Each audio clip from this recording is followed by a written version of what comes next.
Bonjour, bon peuple de Dieu. Je vais vous exposer, raconter une histoire vraie. En effet, pourtant, bientôt 2 siècles après sa création, l'appel du Saint-Nom de Marie n'était toujours pas étendu. Mais nous sommes en été 1683 et les armées ottomanes assiègent Vienne, que l'empereur Léopold a dû fuir. La ville résiste, mais au prix de lourdes pertes, dans l'attente de secours extérieurs qui tardent à venir. Les courages ne tiennent péniblement. Même l'envoyé du pape, Marc d'Aviano, il avait un don de prophétie. Un franciscain promet aux Viennois de demander un secours céleste qui ne leur fera pas défaut.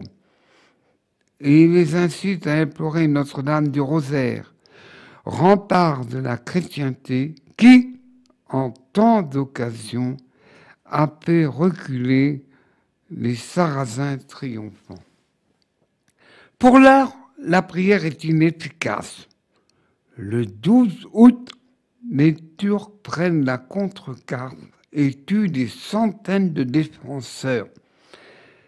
Début septembre, il n'y a presque plus de munitions et de fortifications, semblent sur le point de tomber, tandis que les canons turcs écrasent Vienne sous les coulées. Et les renforts lorrains et polonais n'arrivent pas. Mais on implore Notre-Dame des victoires. Le 11 septembre, enfin, les renforts arrivent. Le dimanche 12 septembre, les troupes catholiques livrent à Kahlenberg au cri « Dieu est notre secours !» une bataille décisive, et dans la soirée, les Polonais dévastent le camp turc. La déroute ottomane est totale et l'expansion musulmane arrêtée. Il y eut ce général Jean Sobieski qui a donné force et courage pour arrêter cette invasion. Mais n'oublions pas que le Vienne allait à 2 pas, comme on dit, tomber sous le joug de l'ennemi. Mais Dieu a suscité un chef, Jean Sobieski, qui avait une confiance en la Vierge Marie, et Vienne a été sauvée. Comme dans beaucoup de conquêtes de la Sainte Vierge. Citons celle la plus connue, du moins je l'espère, en 1947, où la France était à 2 doigts d'une guerre civile, et là, elle a sauvé à 2 doigts, je répète, à 2 doigts, une invasion de l'Union soviétique de l'époque. Et c'est pour ça qu'on l'appelle aujourd'hui Notre-Dame de la Prière, ce lieu où la Vierge est apparue aux enfants, c'est à l'île Bouchard, à une 50 km de Tours. Voilà. Les victoires de la Vierge, il y en a, en veux-tu, en voilà. Mais cependant, je vais vous raconter l'histoire d'Antoine Chevrier.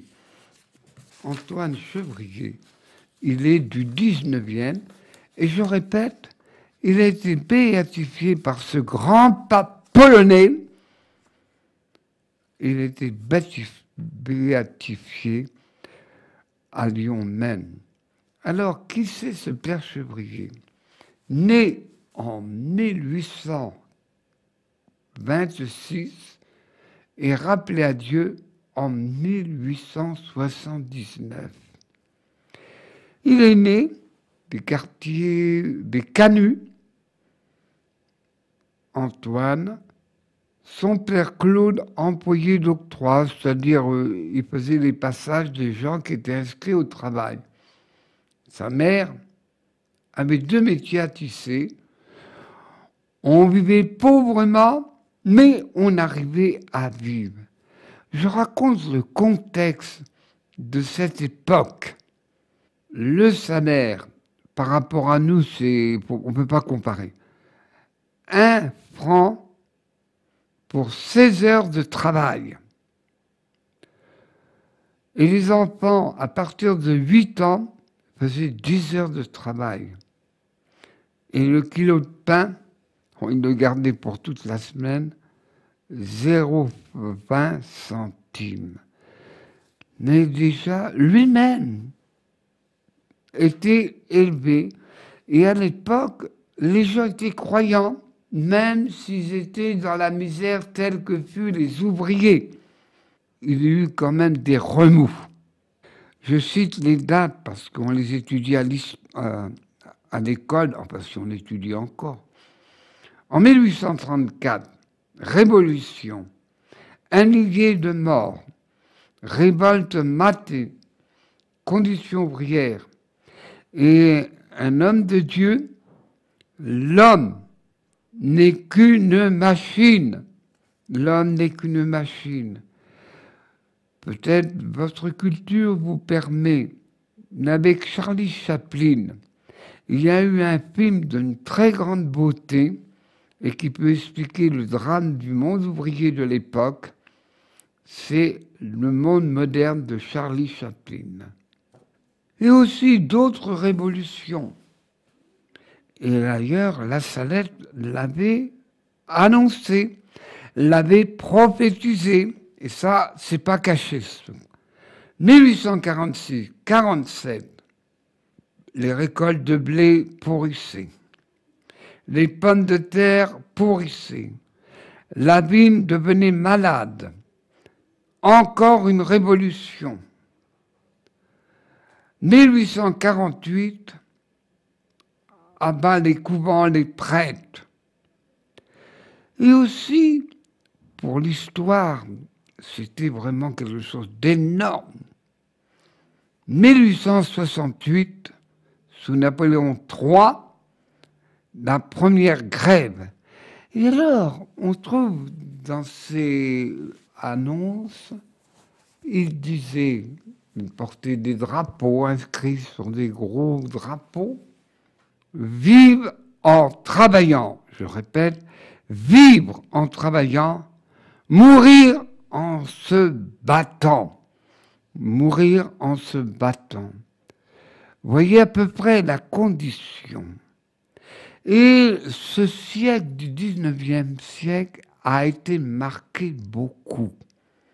Il y a eu le socialisme, le communisme et des gens connus, Marx, Karl Marx, Proudhon, un homme venant de la ville de Grenoble et qui a beaucoup influencé l'époque, Angèle. Mais qu'est-ce qu'a fait le père Chevrier? Eh bien, je me permets de vous mettre dans son contexte. Il était né à la Guillotière et c'était un quartier très, très populaire et très joyeux. Pour vous nous dire qu'une chose, la population en 1815, attention, je parle que du quartier de Lyon, la Guillotière, 7000 habitants. En 1850, 40 000 habitants. Ça a grossi, car il y avait une industrie, et comme vous le savez, l'industrie s'est nettement développée dans les grandes villes, ne serait-ce que Lyon, ne serait-ce que Paris, ça va de soi. Et la ville de Turin ici. Et on embauchait les enfants. C'était à peu près partout pareil. Une expansion industrielle. Et ce faubourg de la Guillotière. Et voilà que ce prêtre, il a été élevé dans la pauvreté. Attention, je fais une différence nette. La pauvreté, on a le minimum pour manger, pour dormir. La misère, il n'y a plus d'espérance. Plus d'espérance. D'ailleurs, cette définition C'est Charles Péguy qui l'a dit et je trouve qu'il a bien visé en plein mille. Faites bien la différence, la misère et la pauvreté. Et là, il a été élevé comme les autres enfants dans la foi catholique.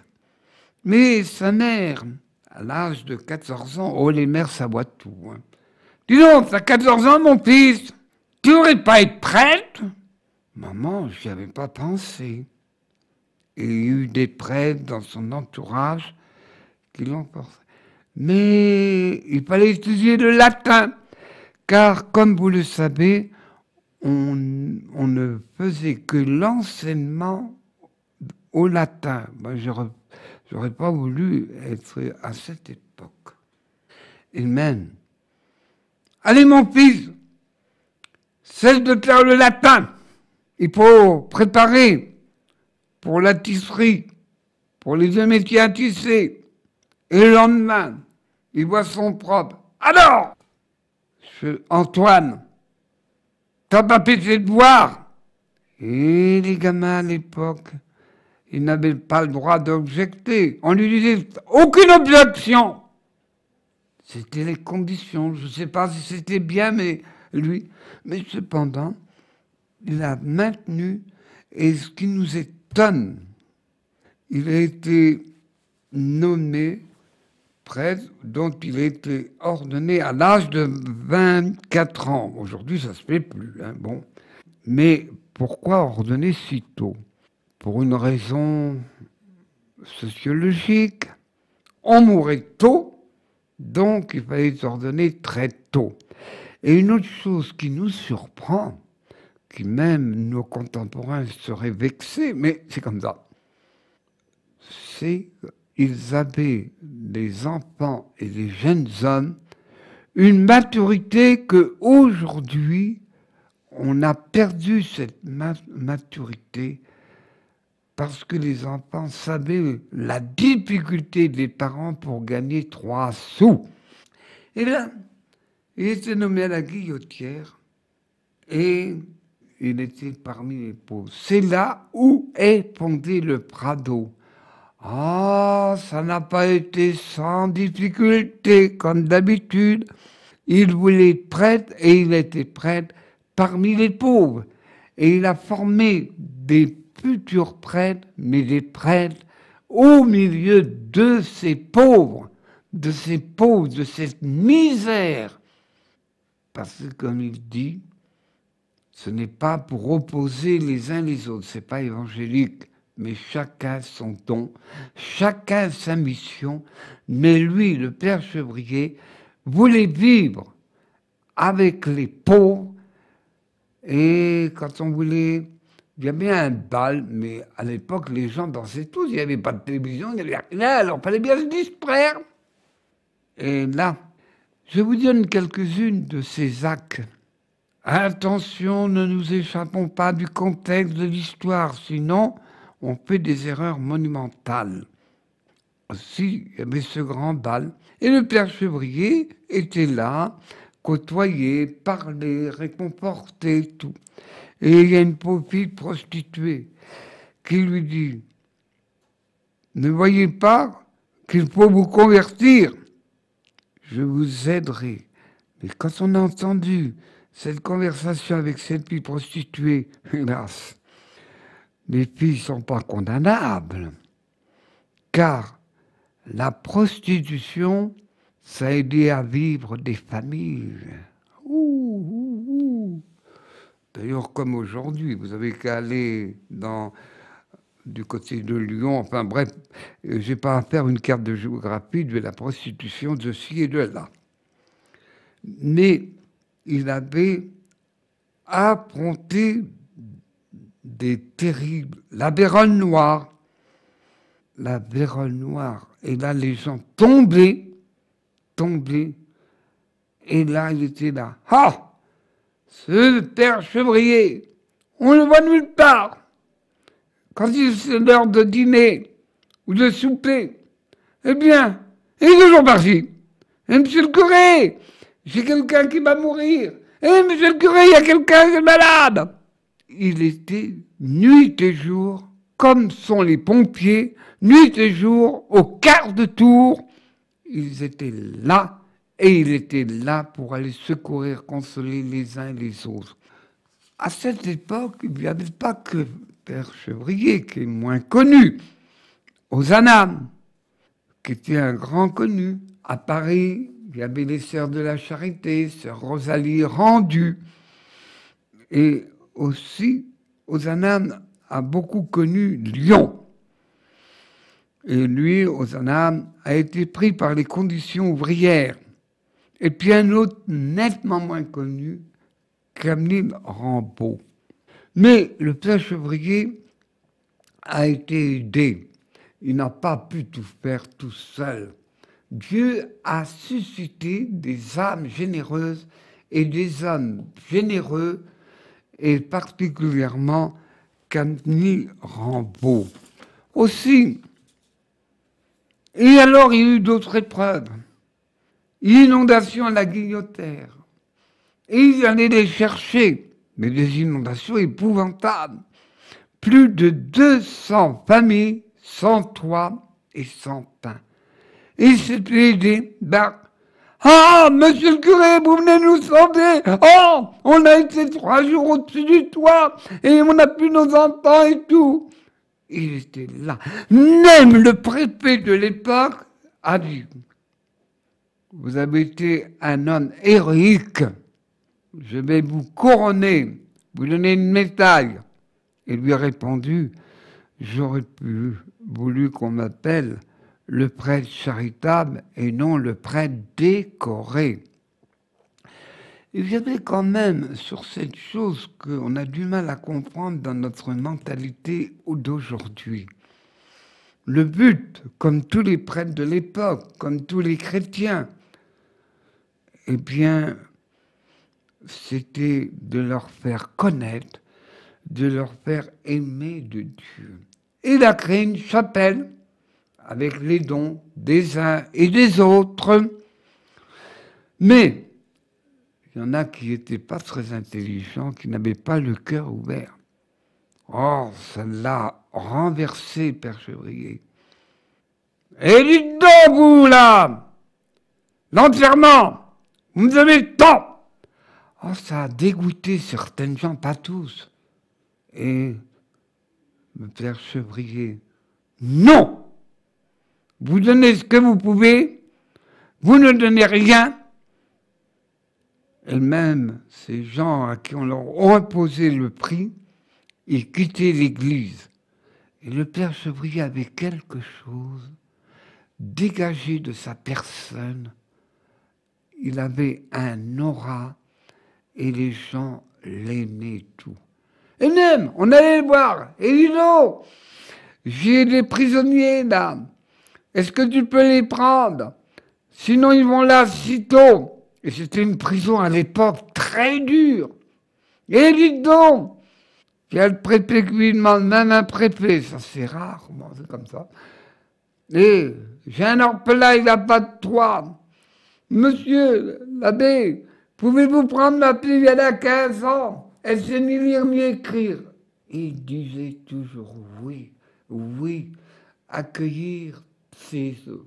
Et même, il avait ce culot, je veux accueillir les plus pauvres, les plus misérables, car ils ont plus besoin qu'on les aide que ceux qui peuvent se débrouiller. Le Prado. Et bien sûr, il a eu des ennemis réductibles, mais les pauvres étaient là. Pour donner une idée, car je ne veux pas, il doit dire, notre maison doit être le refuge des malheureux, des affligés, de ceux dont le monde ne veut pas. Recevoir les jeunes venant de prison. Ils vont aussitôt, comme je vous ai dit. Et un jour, il y avait un gars qui venait de prison. Oh, c'était pas n'importe quel celui-là. Et curé, tire ta soutane, je vais t'éventrer. Mais lui ne s'affola pas. Attends, je t'enlève les poux. Et tout d'un suite, il y eut un dégel. Il avait un don que Dieu lui avait donné. Sa croyance en Dieu se dégageait sur ses pauvres, ses révoltés. Et il disait une chose qui nous... Le pain qui fortifie, porter le voile qui essuie les plaies, le vin qui console, mais attention, pas d'abus, et l'huile qui adoucit. Et il est mort très tôt, usé. Et quand il fut enterré, il y avait plus de 200 prêtres, parce qu'à l'époque, ils n'avaient pas des problèmes de vocation comme aujourd'hui. 200 prêtres. Une foule immense. Et il a été enterré un lundi, et même les ouvriers, malgré qu'ils avaient le boulot, leur salaire était enlevé de la journée, pas de problème, mais ils voulaient rendre un hommage au père Chevrier. Il a quitté ce monde dans une apothéose, mais les pauvres étaient là. On avait reconnu ce prêtre, comme beaucoup de prêtres étaient, le père Don Bosco, et puis bien d'autres, et aussi sœur Rosalie, et aussi Ozanam, que je rappelle, Jean-Paul II a béatifié Ozanam. Il a béatifié le père Chevrier. Voilà, bon peuple Dieu, encore un grand saint. Quand il y a des grands malheurs, des calamités et tout, Dieu suscite des grands prophètes tels que le père Chevrier. Et nous remercions Jean-Paul II de nous l'avoir retiré de l'oubli. Voilà, bon peuple de Dieu, merci de nous avoir écoutés et bonne semaine. Bon peuple de Dieu! Allez.